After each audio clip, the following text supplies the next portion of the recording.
Lorsqu'on parle d'abus, on parle habituellement beaucoup plus d'abus sexuels que d'autres genres d'abus. On vient juste de mentionner des statistiques qui nous démontrent que l'abus sexuel est très important, mais il y a toutes sortes d'abus. Il y a un livre qui a été écrit, qui a été traduit en français, qui est devenu accessible au Québec au printemps dernier, mais qui a d'abord été écrit en anglais par David Johnson et Jeff Van Vonderen, qui parle du pouvoir subtil de l'abus spirituel. C'est-à-dire combien de personnes dans des communautés religieuses ou sous le sceau de la religion ont été complètement abusées et complètement démolies. Alors donc l'abus, ça ne se retrouve pas juste au niveau de la sexualité, mais ça se retrouve à bien d'autres niveaux également, n'est-ce pas, Gaston? Ah oui, c'est vrai. Et puis là, bien, hein, ce livre-là souligne c'est un abus par les autorités religieuses, surtout, hein. Bon, bien là, l'abus, pour dire que l'abus se retrouve dans bien des domaines de la société. Puis bien sûr, la Bible, la parole de Dieu, nous donne des réponses justement à ça. D'abord, je voudrais parler de trois différents domaines dans lesquels on trouve l'abus. D'abord, il y a l'abus de pouvoir, hein? Et puis il y a l'abus dans les milieux de travail, de la part des patrons aussi bien que des ouvriers, des employés. Puis ensuite, bien sûr, l'abus sexuel, justement, comme tu nous en as parlé, puis il y en a bien d'autres d'ailleurs. Hein? Mais premièrement, l'abus de pouvoir. Puis l'Écriture de nous dire, justement, les soldats qui, dans le temps du Seigneur, les soldats étaient vraiment là, en autorité. C'est eux qui étaient comme la police du temps, hein, les agents de la paix, pour maintenir l'ordre, en quelque sorte. Hein? Puis un jour, ils sont venus à Jean-Baptiste, qui était le grand prophète du temps, et puis ils ont posé cette question, justement, à Jean-Baptiste. Et nous, que devons-nous faire? Parce que chacun venait, et puis, bon, Jean-Baptiste les appelait à la repentance. Hein? Il fallait qu'ils fassent le ménage dans leur vie, puis demander quoi faire. Eux qui avaient besoin de faire le ménage. Bon, alors la réponse, voici la réponse. Ne commettez ni extorsion, ni fraude envers personne, puis contentez-vous de votre salaire. Ça, c'est justement la parole qui a été donnée à ces gens-là. Les soldats du temps du Seigneur, bien, ça représentait la loi, la justice, l'autorité, quoi. Puis très souvent, ils imposaient de fortes contraventions dans le but de recevoir de l'argent pour, bien sûr, certaines infractions. Puis ainsi, ils s'enrichissaient sur le dos du public. C'était en commission, eux autres, là. Ah oui, oui, ils étaient comme en commission, justement, puis ça se produit encore dans certains pays. Hein. Ils prenaient aussi le droit d'imposer toutes sortes de services sur les épaules ou de la part du public. On a l'exemple de Cyrène, par exemple, un ouvrier qui revenait des champs, et puis les soldats qui étaient en autorité, justement, leur forcèrent de porter la croix de Jésus. Ben, ça, c'est de l'abus de pouvoir, ça. Mais les mêmes choses se produisent de nos jours dans les milieux, certains milieux policiers. On ne veut pas tout mettre le monde sur le même rang, là, mais les journaux, les hebdos nous en parlent, hein. Et puis, ou encore de ceux qui sont en autorité. Il n'y a pas seulement les policiers, mais ceux qui sont en autorité, hein.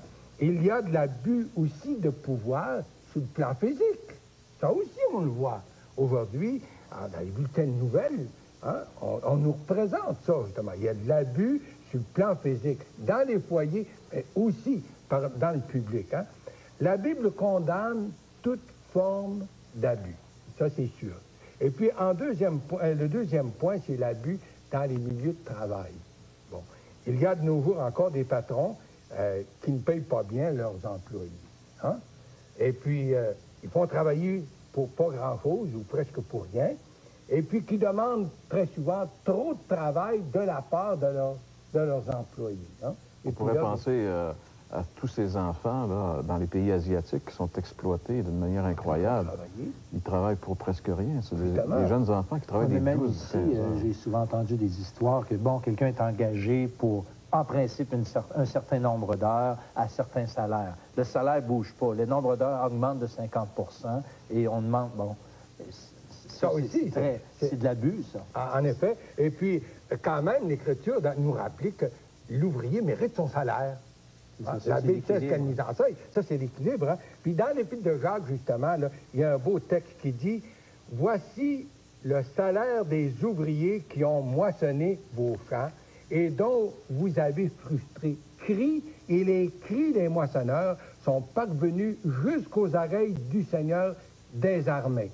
Alors, Dieu est conscient quand même de toutes ces injustices. On pense, là, des fois, que Dieu, justement, parce qu'il n'intervient pas sur le champ, que justement, que Dieu est débranché, quoi. Ouais. Mais c'est pas le cas. Dieu tient compte de tout ça, puis il voit, puis il entend qu'est-ce qui se passe, puis chacun devra rendre compte à Dieu, justement, pour ces abus, quoi. Mais de la part des ouvriers, il peut y avoir aussi de l'abus, hein?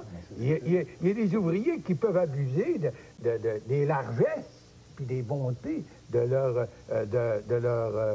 patron. Et puis, il y a un texte, justement, que je vais citer, qui se trouve dans les Écritures, dans l'Épître de Tite, qui dit ceci. Les serviteurs et travaillants doivent être soumis à leur patron puis leur plaire.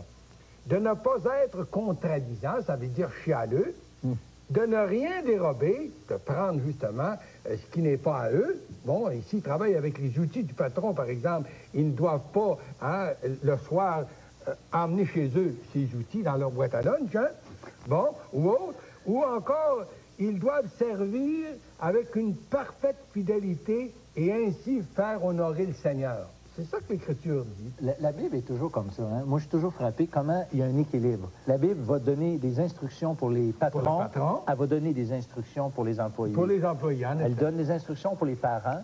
Elle donne des instructions pour les enfants. Et c'est toujours comme ça. C'est en parallèle. C'est vrai. Puis là, pour revenir sur l'abus sexuel.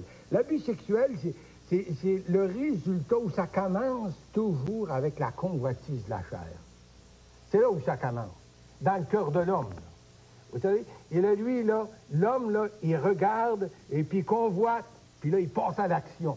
Et puis très souvent, hein, c'est vraiment l'abus qui suit, justement, à cause de ça. Puis l'Écriture de nous rappeler ça, hein. Tout ce qui est dans le monde, ça caractérise le monde, dans l'Épître de Jean, le chapitre 2, la convoitise de la chair, la convoitise des yeux, l'orgueil de la vie, ça ne vient pas de Dieu, ça ne vient pas du Père, mais ça vient du monde. On a souvent dit que le péché de la jeunesse, c'est la convoitise de la chair. La convoitise des gens du Moyen Âge, ça c'est comme vous autres, moyen. Hein, d'âge moyen, ben, c'est la convoitise des yeux. Puis là, la convoitise où le péché des gens âgés, c'est l'orgueil de la vie. Hein? Alors, ben là, je voudrais quand même parler un tout petit peu, parce que l'Écriture nous donne aussi des exemples. Mais un exemple bien connu, c'est l'exemple de David puis Bathsheba. Vous vous rappelez, le roi, David, il était en autorité. C'est lui qui était roi. C'est ça, ouais. Et puis là, parce qu'il n'était pas à sa place, vous voyez, il regarde Bathsheba, la femme d'Uri. Convoitise, comme tu le disais tantôt. La convoitise, justement. Mais là, justement, puisqu'il est roi, la convoitise des yeux... Il devait être dans l'âge moyen. Ben, sans doute. Et puis là, bien, il fait demander Bathsheba pour coucher avec elle. Parce qu'il est en autorité, là. Parce qu'il est en autorité. Ça, c'est de l'abus de pouvoir. Mais en même temps, c'est de l'abus sur le plan sexuel. C'est ça.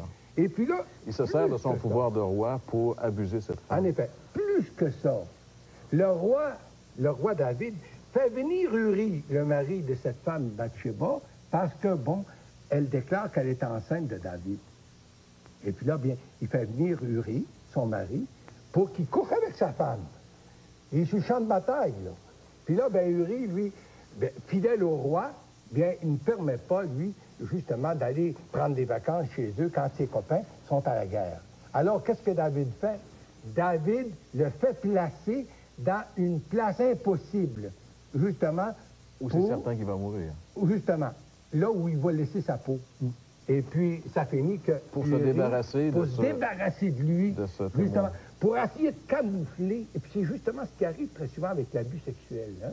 Oui, le secret. Et le secret, on essaye de garder les choses secrètes, puis les choses continuent comme si tout est normal, puis pourtant, l'abus se produit, des vies sont dévastées, et puis pourtant, hein, le roi David a dû se repentir, justement. Dieu a mis le doigt et a envoyé son prophète, et puis David a dû se repentir de son péché. Il s'est repenti de son péché, mais il a dû payer les conséquences, justement, de ses abus. Et ce qui est intéressant, Gaston, dans l'exemple que tu cites, c'est que David lui-même, dans un psaume, dit que tout aussi longtemps qu'il s'est tué, ses os se consumaient. Donc, les victimes, même les agresseurs, sont des gens dont la conscience est travaillée. Alors, la question, est-ce qu'il y a une solution pour l'agresseur comme pour l'agressé?